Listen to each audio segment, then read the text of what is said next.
Hinumdum sa General Santos City Police ang ikalimang tuig sa kabayanihan sa SAF 44 na namatay sa operasyon sa Mamasapano, Maguindanao ni atong Enero 25, 2015. Gisugdan sa misa ang paghandom sa ikalimang anibersaryo sa pagkamatay sa 44 ka mga miyembro sa PNP Special Action Force human nakigyera batok teroristang grupo sa Mamasapano, Maguindanao.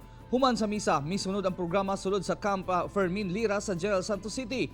Naghalad og bulak sa monumento ni Police Major Ryan Pabalinas, usa ka senior officials nga namatay sa maong engkwentro.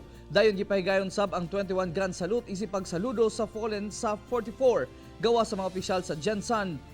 Police mitambong sab sa maong National Day of Remembrance ang mga ginikanan ug igsoon ni Major Pabalinas.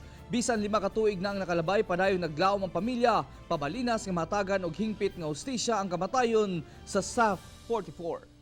Palagay ko yung present government natin parang hindi naman nagpabaya ngayong administration. So ginahanapan ng paraan.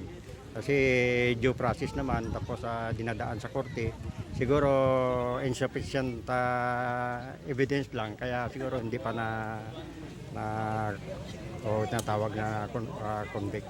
Let us honor their memory by our renewed commitment and by embodying their virtue of honor and integrity.